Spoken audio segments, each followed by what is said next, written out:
Diabetic supplies. You may qualify to receive your diabetic testing supplies now with little or no out-of-pocket cost, regardless of your age.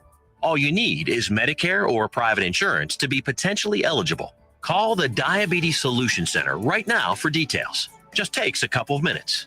Our friendly, knowledgeable agents will give you free, no-obligation information, handle all the insurance paperwork, and make sure your supplies are delivered directly to your door for free. Call U.S. Medical Supply 24 hours a day. 800-597-9323. 800-597-9323. 800-597-9323. Call right now. 800-597-9323.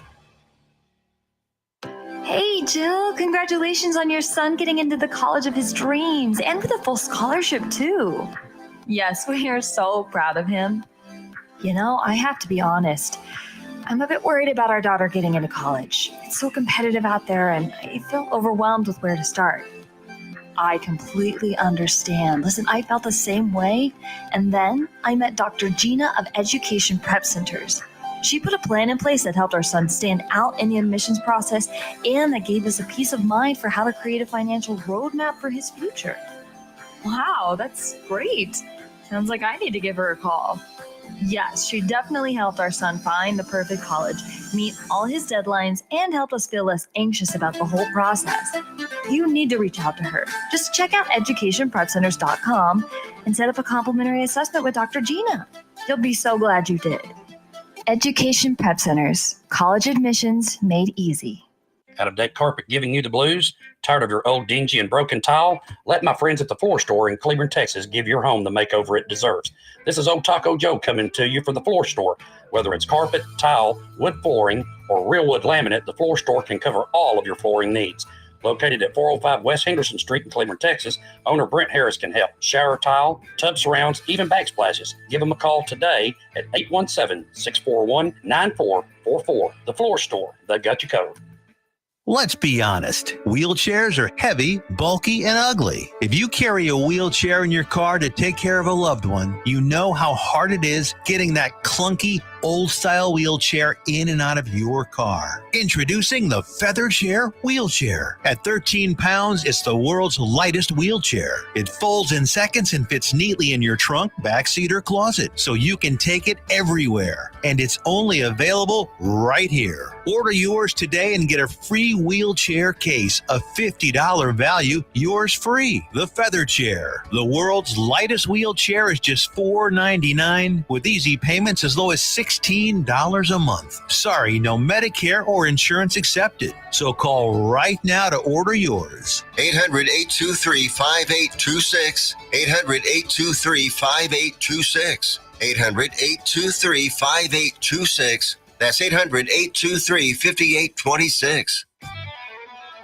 When you're hungry for tender brisket or some delicious homemade cobbler, then look no further than Leach Brothers Barbecue, located at 1106 East Henderson in Cleveland, Texas. Leach Brothers has been family-owned and operated since 1950. Take it from me, Taco Joe Orwinski. Todd and his family have been filling my belly breakfast, lunch, and dinner for a long time.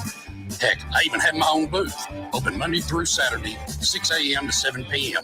Come see them for dine-in, carry-out, and all your catering needs. The voice of Johnson County, Joco Community Radio. Welcome to the Her Show, Home Experience Radio, with your host, Trina Titus Lozano. This is a live call-in show that takes your calls and questions about marriage, family, and personal relationships. She's a licensed and ordained pastoral counselor, author, international conference speaker, wife, mom, and grandmother. She's been counseling and teaching vital relationship skills for over 30 years. Trina is real and relational and reveals strong truths spoken in tough love and common sense. Join us on the studio line now at 817-637-2585. And now, here's Trina. Hi, everybody. Welcome to the Her Show right here on Joco Community Radio. every Monday afternoon. I'm here in the studio with my dear friend, Tiffany. Hi, Tiff. Hello, everybody. And Thanks Tiffany for having me. is the owner of this fabulous radio station. So I just said, hey, stay in the studio with me because she produces the show and I wanted her to stay with me because I want her to join me in honoring mothers. I'm looking forward to Mother's Day coming up on May 8th, this Sunday. And okay, y'all, there's no excuse. You've got all week to prepare to honor your mother. And I just wanted Tiffany to be able to honor her mother just a little bit. I'd love to. You posted a beautiful thing recently about your mother, and we even said something wonderful about your mother just a second ago. So honor your mom. She, she's been gone for 7 years. She's been in heaven for 7 years. And every day it's as if she's there. Yeah. Right? It's I need motherly advice. Mother, where are you? And I just even in the past week, I've talked to obviously God first, and then I would go, okay, Mom, like I need a message, I need a sign, I need something, because we all still need our moms at every age and stage of life. That's right. And I miss her dearly. And so, we try to honor her in many ways.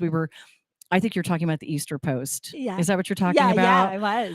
And so here's what I posted. I realized this past Easter that I had not held a traditional Easter dinner in my home for all of my family, which I'm the one who hosts almost every holiday. Yeah. We've got the bigger dining room and I've got Mom's china and Aww. and I'm the one who cooks. So I'm the one who likes to entertain and like I should have been born into your family, but that's the way that's who my mom was. Yeah, me too. That's the way we grew up. Yes, she loved it. So I take such pleasure in doing those things for others, and that was something that I love to do for her. It was okay. I've got to get this done to not impress my mom, but to honor the things that she loved. That's right. And because I love her too, and so.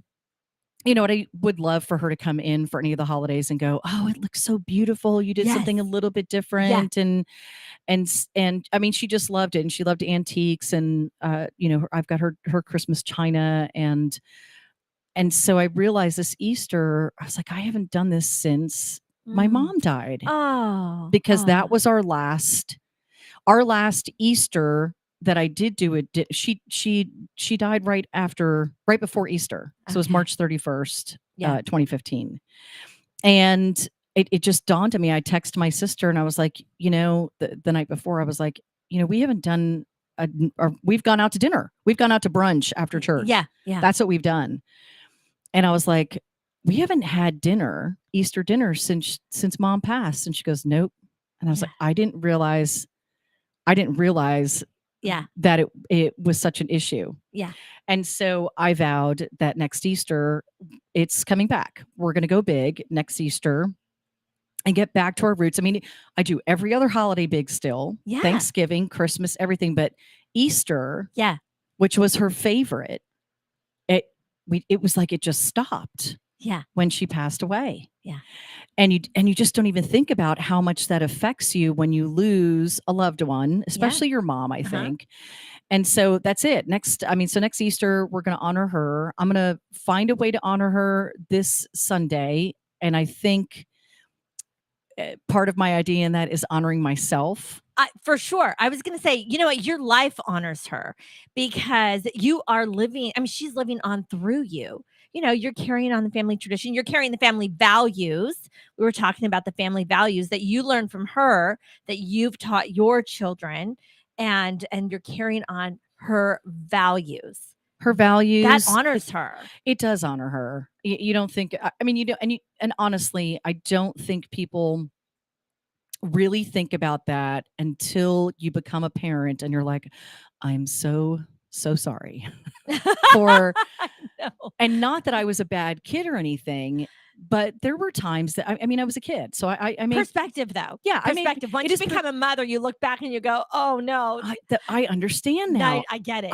I completely understand why she did some of the things that she did. Yeah. And it's because we have to remember that moms are people too. Right. And I think that that's super important to not lose your identity as a woman, Yeah. as a human being, as a friend, as a sister, as a daughter. Yeah. When you Yeah. become a mom yourself. That's right. And some people will get lost in that. Some people dive in wholeheartedly, and that's who that's who they want to be. But you can easily lose your identity. We see that a lot with moms for, first kid. Yeah. Having that first kid, cutting their hair, Yeah. Yeah. making right. Uh-huh. I look back at the way I dressed after I had my first child, Mackenzie, and I look back and I go, wow, I went into an identity crisis. I did. I mean, other than getting back on the road and going back to work, because I traveled 85% of the time, outside of my work clothes, my identity was lost. Yeah. I was like, I wore that. Why was I wearing that? It was completely not in my style. So I was trying to unknowingly fit into this mom persona Yeah. of the time. Uh-huh. Which is just a persona. It's not who you are. It's like, wow, I'm taking all that stuff out of my closet and I'm becoming me again. And so I didn't have that identity crisis with my second. And then with my third, I was out of the box. I hardly wore maternity clothes. I did not hide my belly. I showed it off. Yeah. What year was that though? That was 2009. Okay. And I had him in August of 2010. Things were different then because when I had my children, from 1984 until 1993. Different time period. I mean, our maternity clothes was like a tent.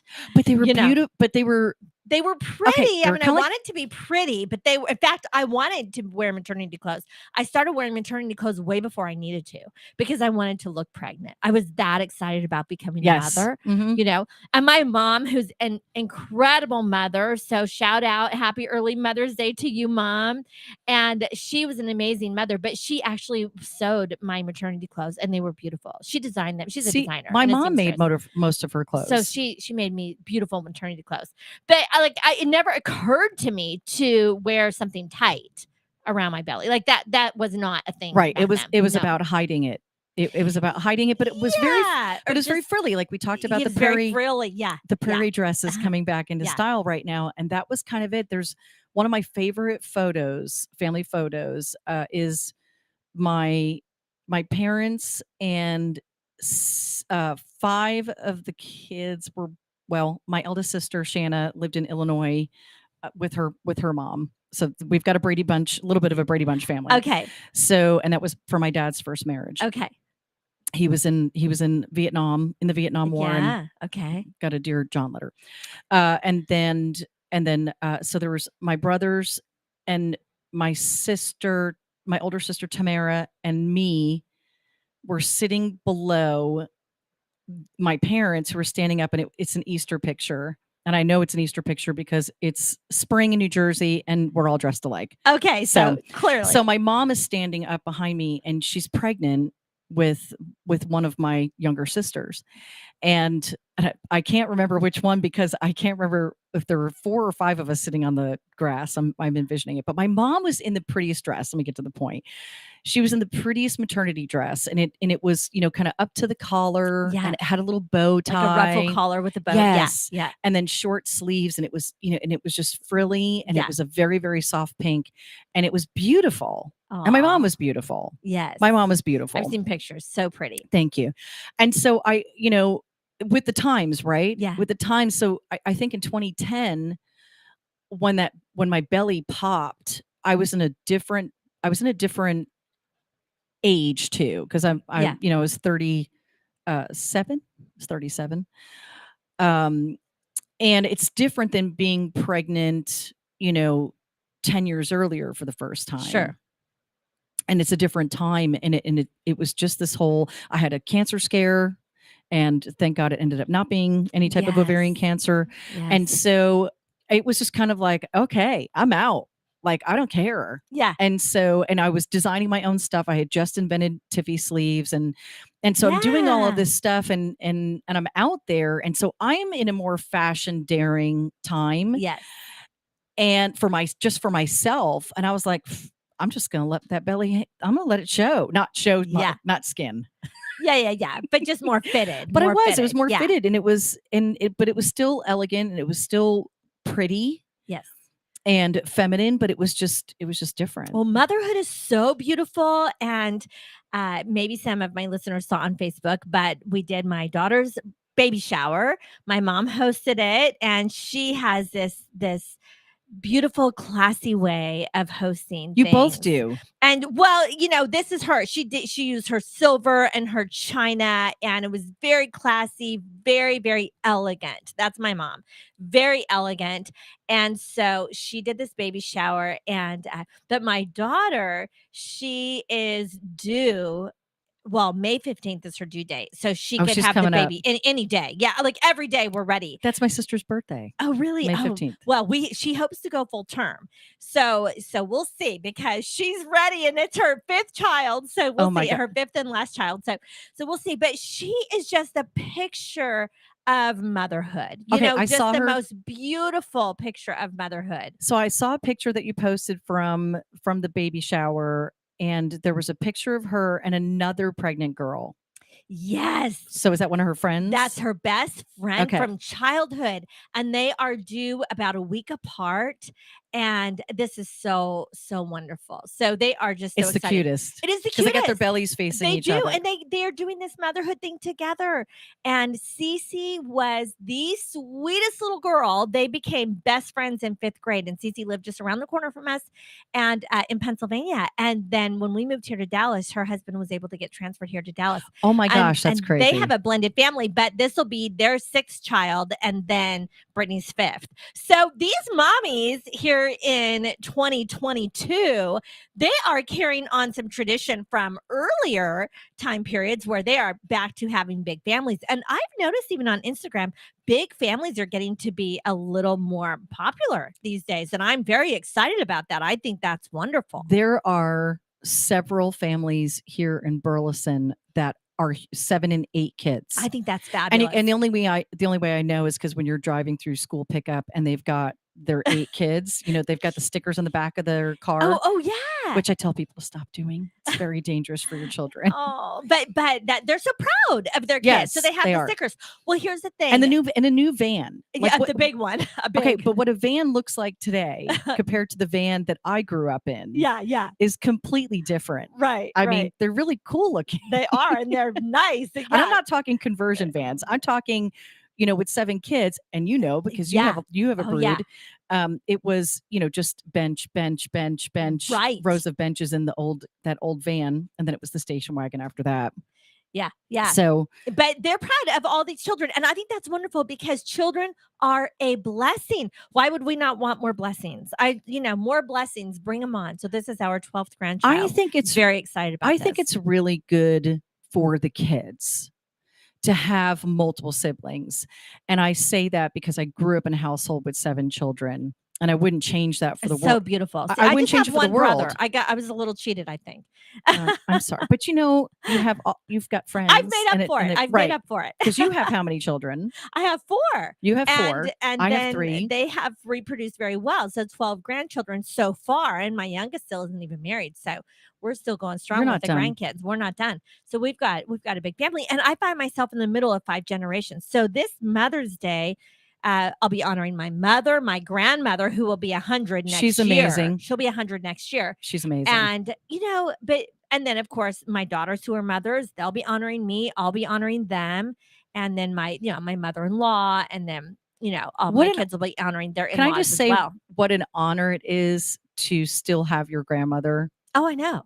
I mean, because mine are gone, and it's amazing. And I get to still honor them too in many different ways. I have, one grandmother, my mom's mom, Ruth. I have a set of her china too, and there's things amongst all my cousins that you pick up. And then my grandma Katie, on my dad's mom, also had 7 children, and not blended.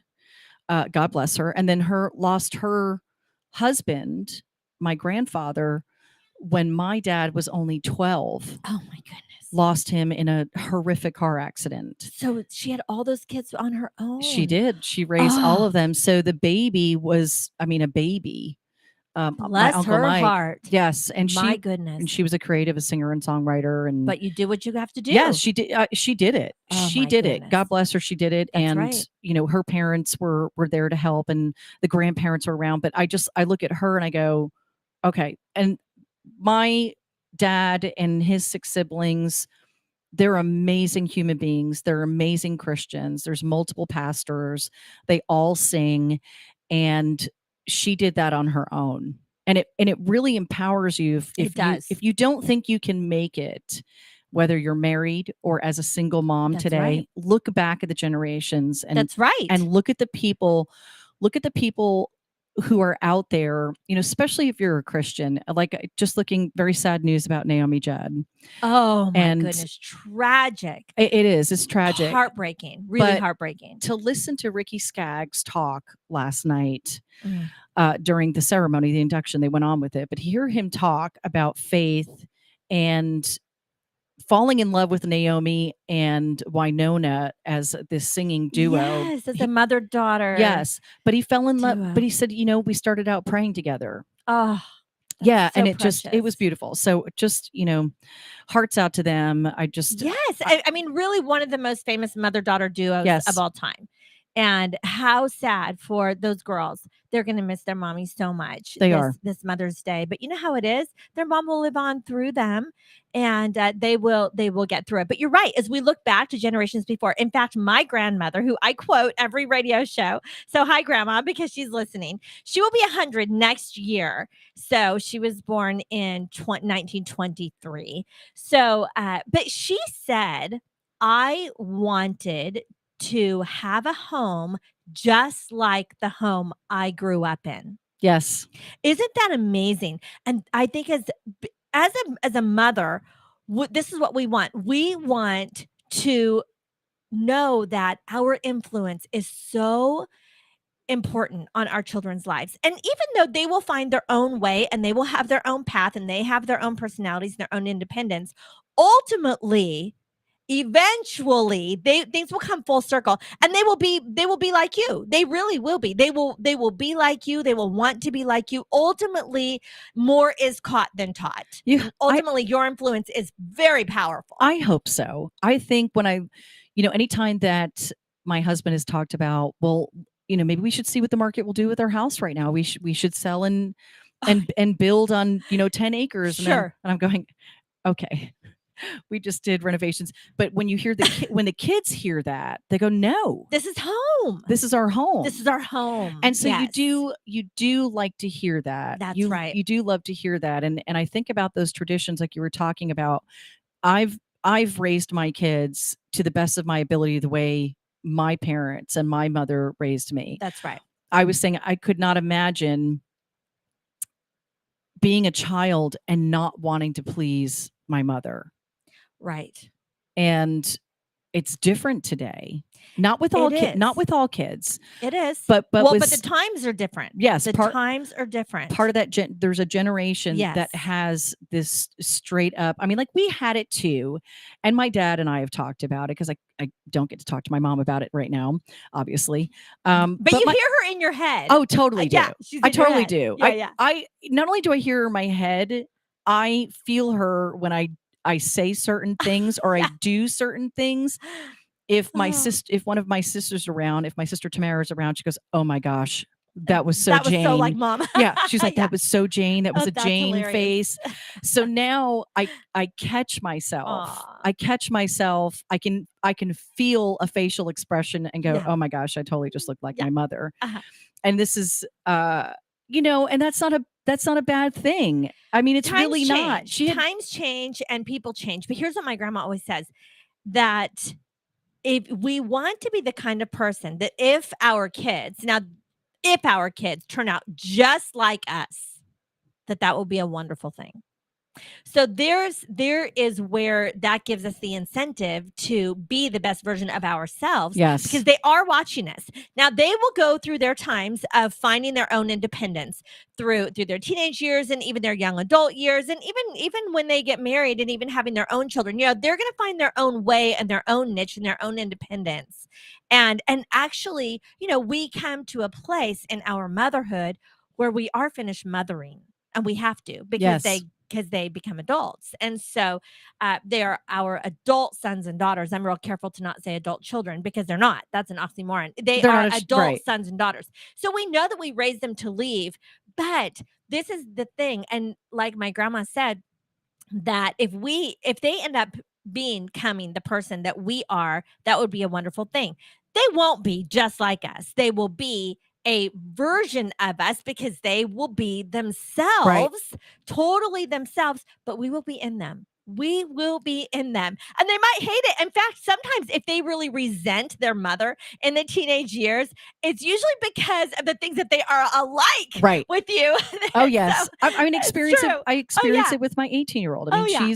she's almost 19. She's, about the world. She's wants her independence. And so she's so outrageously independent. Yeah. Because her mother is an independent woman. You are. That's I'm right. an independent woman. My husband respects that about me. He loves it Sure. about me, actually. Of course.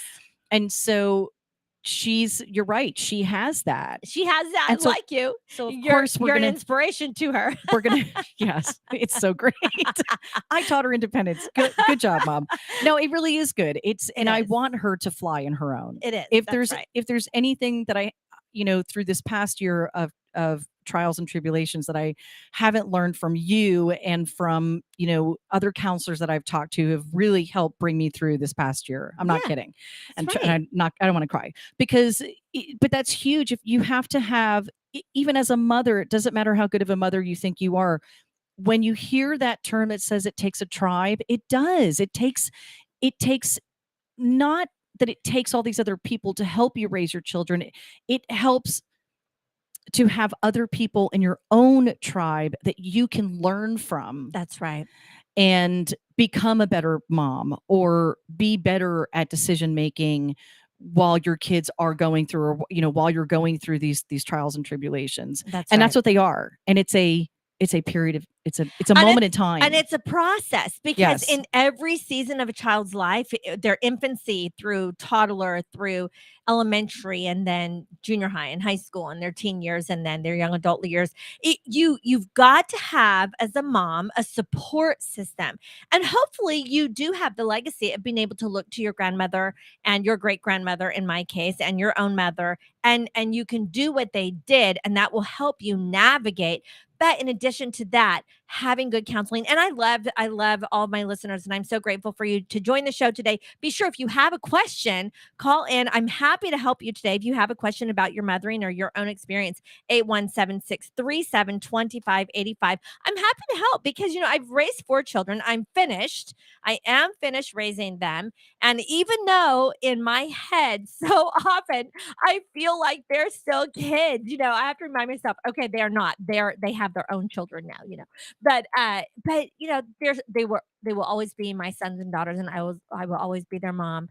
But I look to my mom and my grandma for wisdom of how to navigate every single season, and also, like you said, other friends. And it reminds me of Titus chapter 2. And the Bible says, for the older women to teach the younger women how to love their husbands, how to love their children, how to be keepers of their home. We need to look to the older women to help us through the trials and tribulations. It happens from the minute the child is born, or actually even the minute the pregnancy occurs. It's like you really need to be able to look to people who've been there to help you navigate the season. That term where you hear people say, been there, done that. Yes. That's not, I think for some people, if you were challenged with your own mom, that could be Yes. I don't want to hear how you did it, mother. Right. But yes, you really do want to hear how she did it, because whether she did it right or wrong, that's right. You can learn. She can tell you that. That's right. And you can learn from it. Let's be real. When we become mothers, there's no manual. There's no manual. Nobody gives you a book. When I had Mackenzie, she was 2 months early. So it was a little bit different. She was a preemie. She was in the hospital for 21 days. And I had to be without her. I mean, I was up back and forth constantly pumping, feeding. So when we took her home, I did get a manual. She was on a heart monitor for a year, and it was okay. My this is how much you need to feed, and this is how much you need this, and this is how long you do. Right. So then when I had my second 15 year and a half later, I was like, wait a minute. Now what? Yeah, here you go. I mean, they're like, here's your son Maverick. And I'm like, okay, great. And there's nothing with this one. And so, I don't recommend having preemies on purpose thinking that you're going to get a manual, because it's not the same. Well, and you know what? And I don't even mean it like that. That's true. Every child has unique needs. That's absolutely. Right. And so we navigate that as mothers. I think, and I want to ask you this, because you have 4 and I have 3, and we're going to go to a commercial break. And my third is 6 years younger than the second child. And so there's a gap, which you don't realize sometimes it does cause issues. It's different. It makes things different. You don't realize that it's causing issues. That's I'll right. let you take it out to commercial. Okay, I'm going to go to commercial, but I'm Trina Titus Lozano, pastoral counselor, licensed and ordained Christian minister. And today we are learning and talking about how to honor mothers this week. So stick with me. I'll be right back after the break.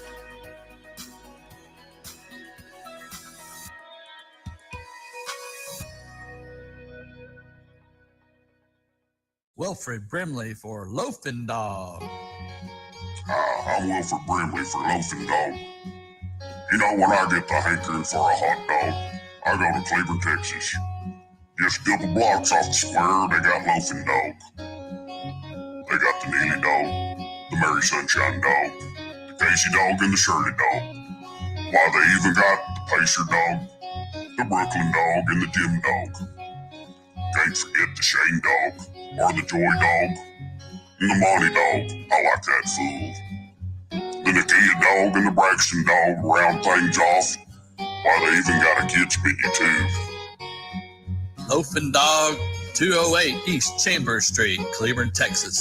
Lunch, catering, or takeout, plus outdoor seating. Phone number is 817-556-1040. This is Wilfred Brimley. And don't forget, Loafing Dog won't give you diabetes. Hey, there's something you forgot to do. It sure is hot. Are you sweating like a dog? Wait, what? Dogs don't sweat. Oh no, you forgot to get your window tinted. Whether it's the kitchen window that sits in the sun for the hottest part of the day, or you just got new wheels, call Sharp Window Tinting in Burleson. 817-615-9379, or look them up on the web, sharpwindowtint.com.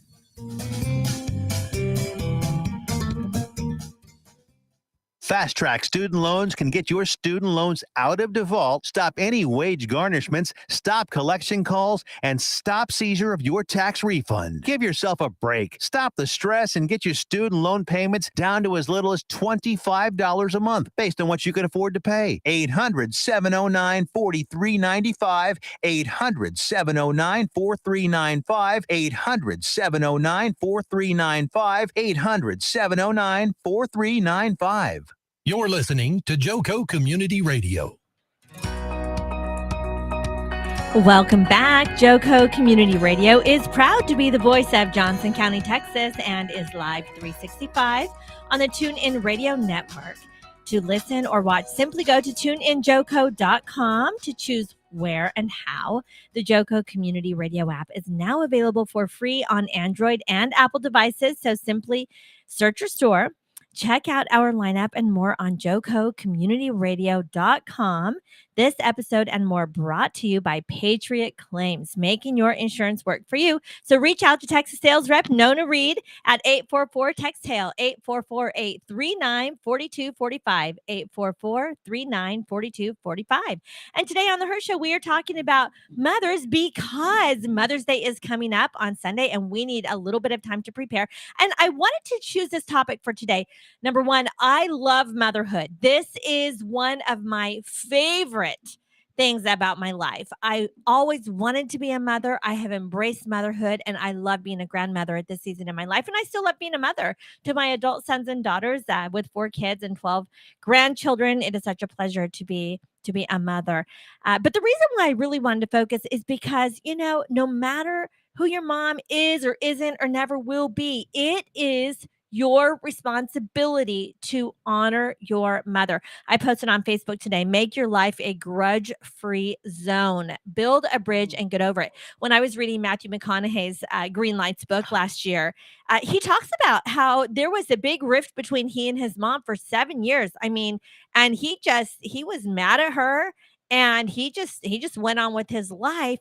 But, then he decided, and he uses this phrase, to build a bridge and get over it. And he reconnected with his mom, and his mom lives with them now. And he and his wife honor her so well. But you know what? This is good because it is in your own best interest to honor your mother. Ephesians 6 verses 2 and 3 just repeats what the Old Testament says, which is one of the 10 commandments. It's one of the top 10.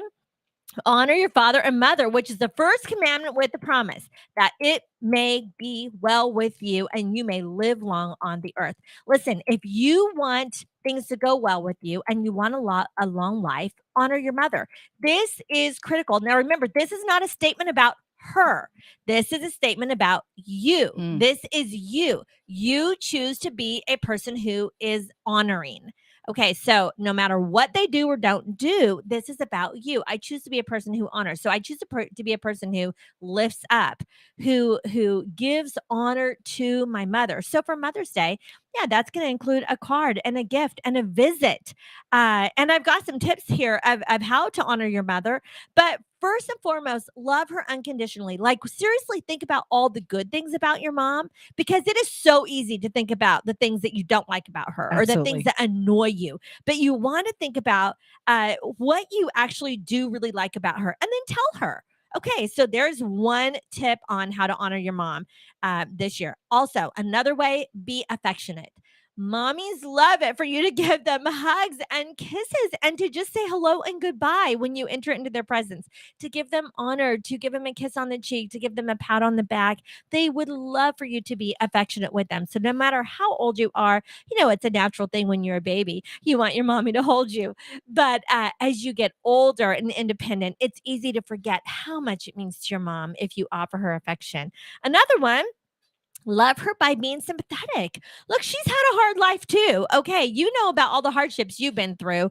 She's been through some hardships too. So be sympathetic with her. Women go through a lot. They go through a lot of changes. They go through a lot of trials. We just go through a lot.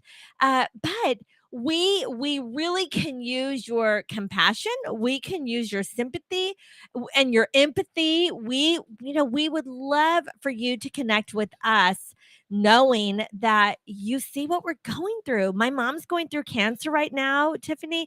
And I mean, she is stage 4 terminal. I mean, she is going through it. There's not, who knows how long she'll live, but she's living. She is living. If it has to do with her attitude, every single day is a miracle. She's truly walking in miracles. She could have died long ago. She's got cancer all throughout her body, but she is living. She's loving life. She's doing the best that she can. But you know what? I think it's really helpful for me to have some sympathy about what she's going through. I mean, really, absolutely. It's painful and it's discouraging. Another thing, love your mom by being attentive. Listen, pay attention. These days, we're all so easily distracted with our phones and with always multitasking. So to just set your phone down and to walk away from it for a while and to just be very intentional about giving your mom this undivided attention. She will be so grateful. So if you can do that, even for a short period of time on Sunday, I know she would be so grateful. Another thing is, love her by reminding her that you need her. She would love to know that you need her. It really hurts if a mom feels no longer needed. It does. It's a horrible transition period. It really is. And I think that's that tough period too, when your kids are teenagers, be transitioning to young adults and fighting for independence. mom is still fighting to be needed. Well, you know what? They can drive, so maybe they have their car and they don't need you to be their taxi anymore, which is a wonderful It thing. is a wonderful thing. It's great to not have to do that all the time. But you know what? It's really nice to know, they can honor you by knowing that Well, I still need you. don't your kids call you up, now and I go, okay, mom, this is what's going on with one of your grandchildren. Oh, yeah. And I need your advice. Do you not feel amazing? I'm clearly not there yet. I love it when they ask me for advice, but and it is not unusual for them to say, hey, I need you to babysit, or I need you to give the kids a ride, or I need you to, fill in the blank. I love it. I love it. I love knowing that they need me. And the truth is that if the relationship is really good, you should be able to say, oh, I would love to help meet that need. And then if you can't, then they shouldn't be mad about it. Right. You know what I mean? I mean, if the relationship is good. You still have a life. You're a person. I do. I have a life, but I love to be needed. So that's a way that you can honor your mom, is just to let her know that you need her, even if it's just for advice or just for a hug, or just to know that, she's your only mom that you'll ever have. And you just love her. But serve her. There's another way to honor her. Serve her. I love serving my grandma. She has an apartment off the back of our house, and I love bringing her, goodies or even leftovers or whatever I could do to serve her, making her. She doesn't let me serve her very often, but when I can, I love to. It's a great way to honor her. She's precious. She's precious. Watching her dance, I think, She's is one of hysterical. one of my favorite things. But Yeah. she's absolutely precious. Her attitude is amazing. Well, I see that, but that's where you get your attitude. Your attitude comes from your mom, and that comes from her mom.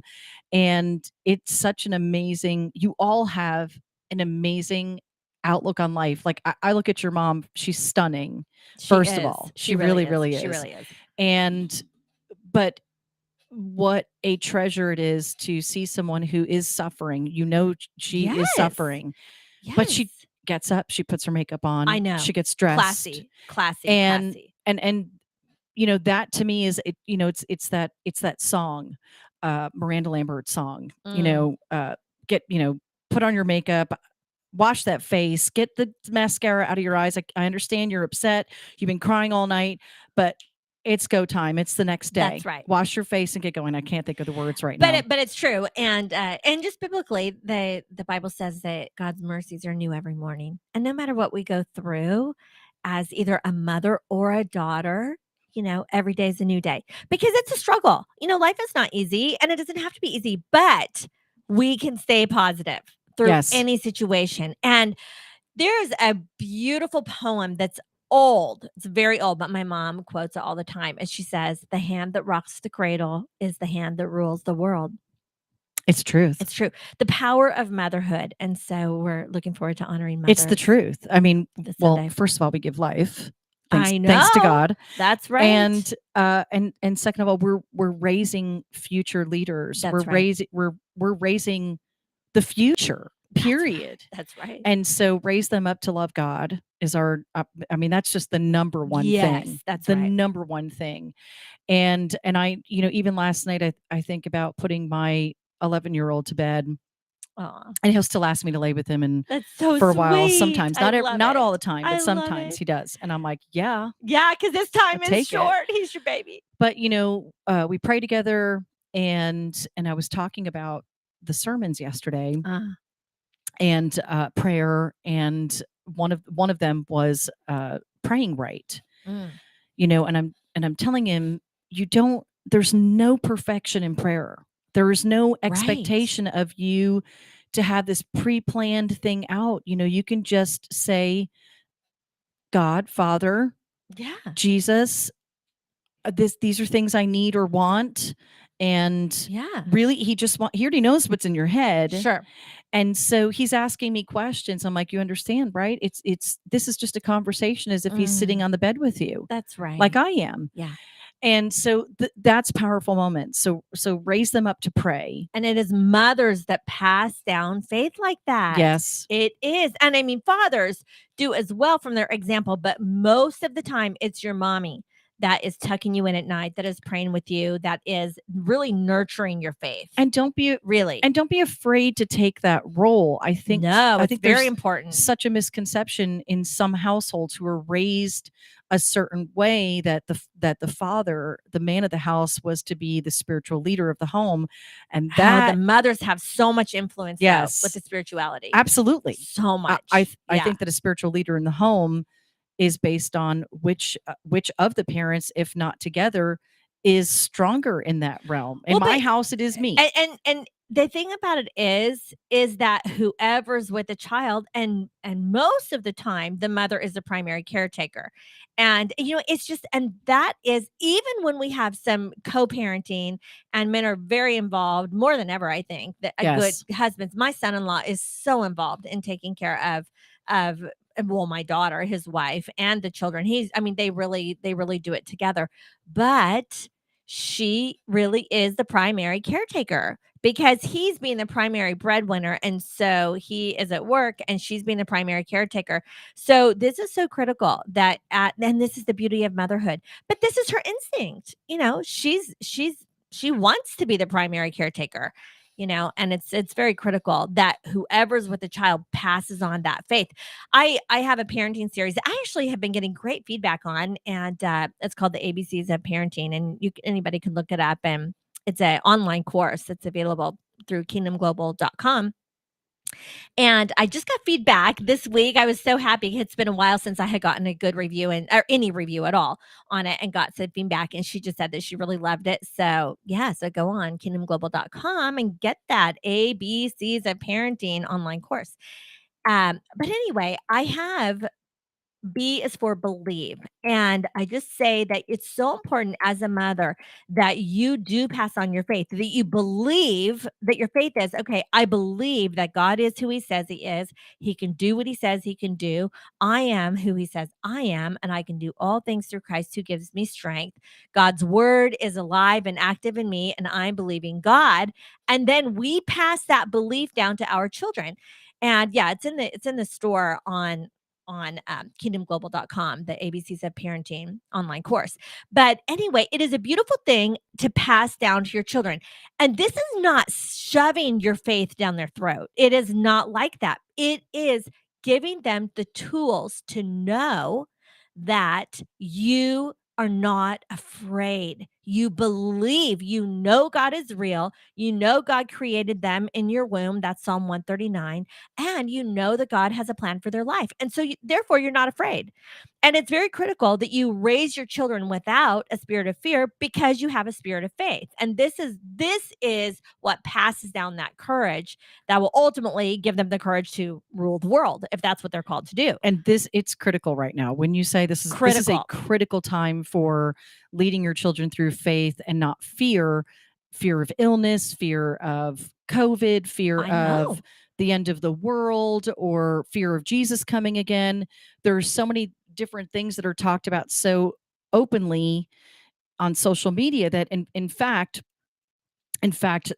one of the part of the conversation my youngest and I were having at bedtime last night was oh gosh, I hope I can remember this, because when he asked it, I was like, oh, that's not Christian faith. He goes, well, I said, where did you hear that from? Who taught you that? And he goes, it's something that I saw on YouTube. And I went, oh my goodness. Oh, okay. And it wasn't anything terribly bad. It just was of.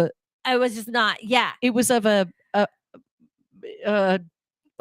dare I say, it was a Jehovah's Witness or a Mormon thing of some sort. Okay. And so I had to go, oh boy, let me backtrack. Let me bring you back to tell you this is what we believe, and here's why. Yes. And so when you think about those things, I think, oh my gosh, this is why it's so important and imperative to, one, watch what your kids are watching and how they're accessing it. And even if they're only searching for the most innocent of things on YouTube, that's right, other things come up in those search histories. Always. So you have to have the parental controls. And not that this was something, that was inappropriate. But It I love just, that his relationship with you is yes. so good that he was asking you Oh, about it. he's Oh, yeah. asking all kinds of questions That's right now. so good. That's so good. Yes. Well, as I just encourage the listeners, as you are passing down your faith to the next generation, do it confidently, because you have to. You cannot feel like it's something that you should not do.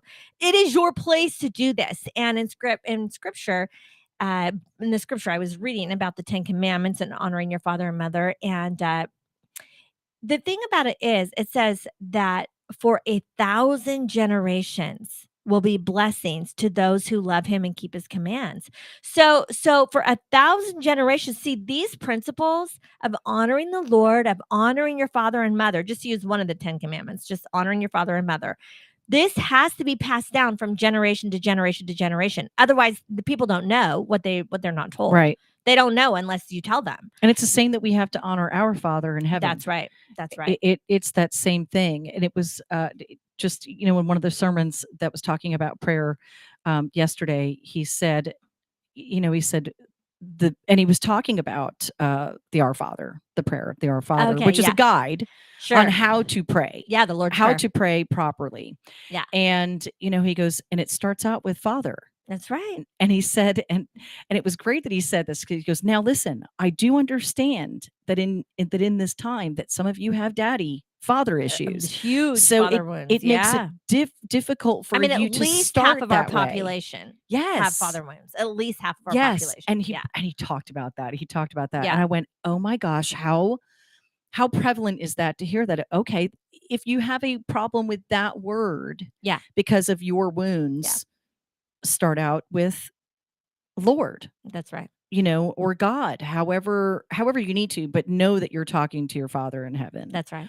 And it was just an interesting thing that It's I love that he brought it up. That's actually. right. It's so important. Okay, so something that was an interesting kind of thought that I had is I was thinking about identity. You and I were talking about this earlier, and how because I'm in the middle of 5 generations. Okay, so I'm both a mother and a daughter and a granddaughter and a grandmother, all simultaneously. It's amazing. So the dynamics in my household, because I'm interacting. So talk about Easter dinner or even the baby shower or whatever. There's all 5 generations. So I have to be so solid in my own identity, or else if I go into child mode when I'm with my mom, or if I go into mommy mode when I'm with my adult daughters, it's like it could be like I can't do that. I just have to be confident in who I am and not go into a certain mode when I'm talking to a particular person. That's really important. It is. So, but this is what Jesus did so well. He modeled this so well, because if we think of the Trinity as the Father, the Son, and the Holy Spirit. Okay, Jesus is always the Son, but we don't think that he was actually also a father. But in the Old Testament, it talks about that Jesus, who is Emmanuel, God with us, wonderful counselor, everlasting Father, he actually is a father figure to all of mankind as well. And so it's really, and he brings us into joint heirs with him. So his father is also our father.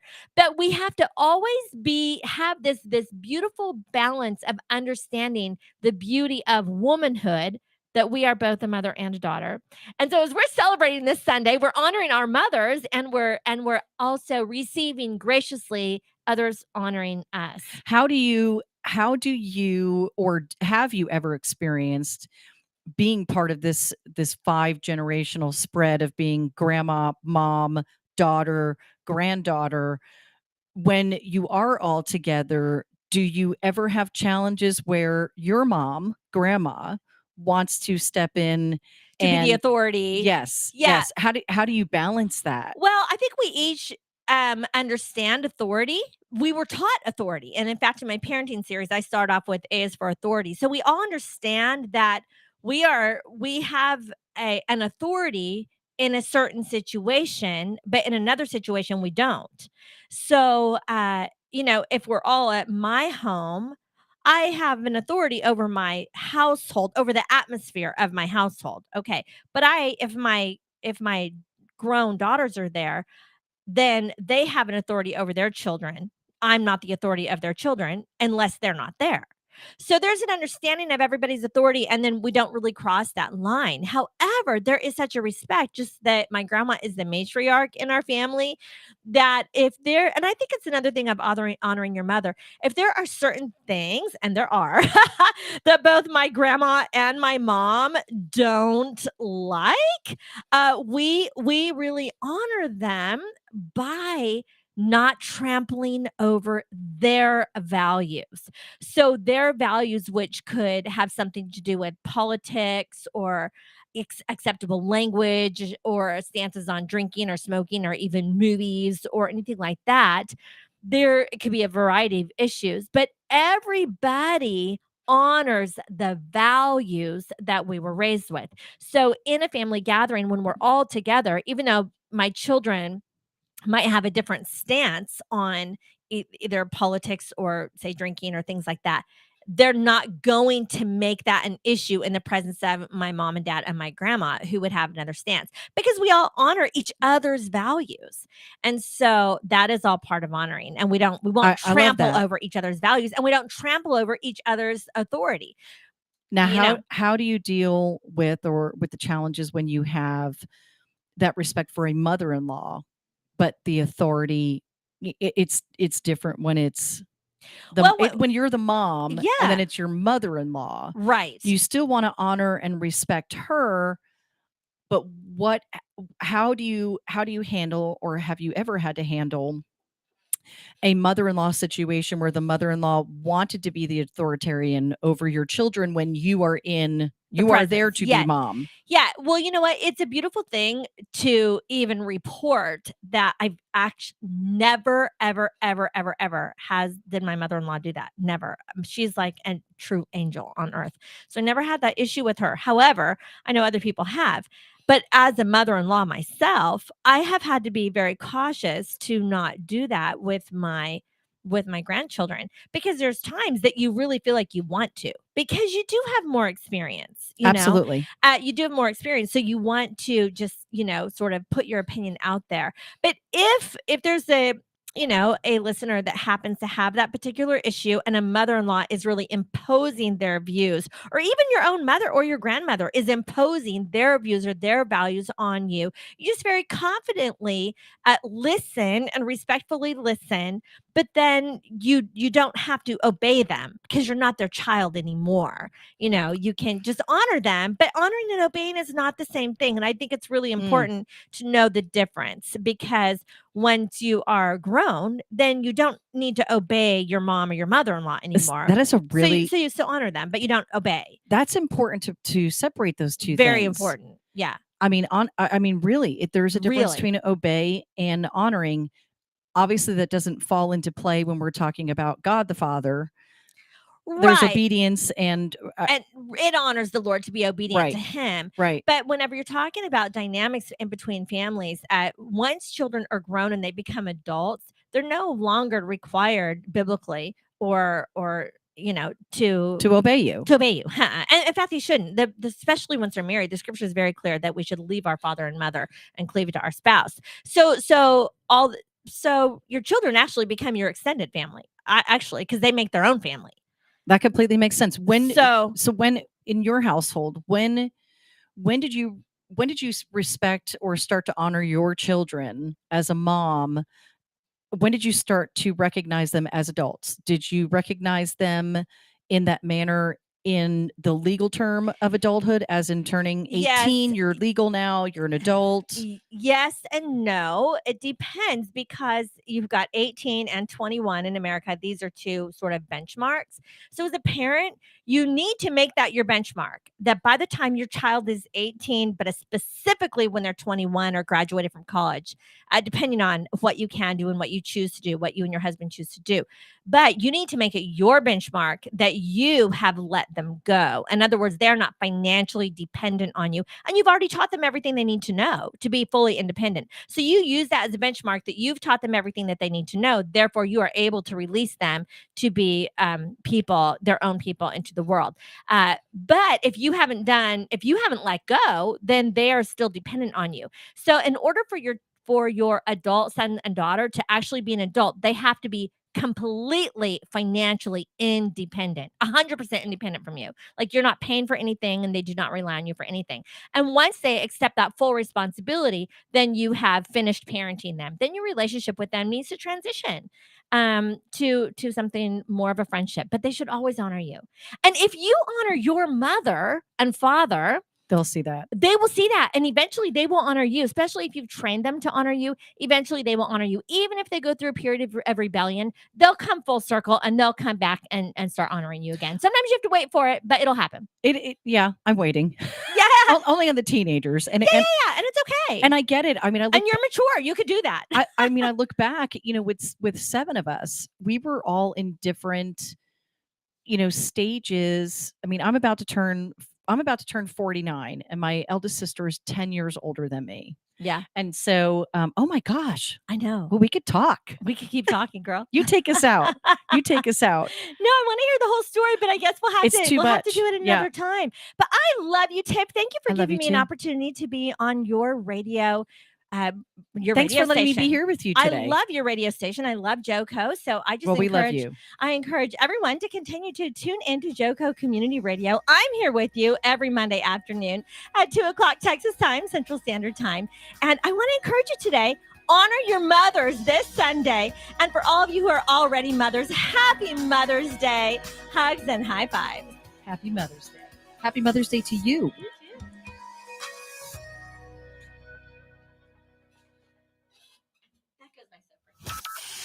From Burleson to Venus and Grandview to Godley, this is the voice of Johnson County, JoCo Community Radio. If you are trying to quit drinking or doing too many drugs, listen to me. You don't know me and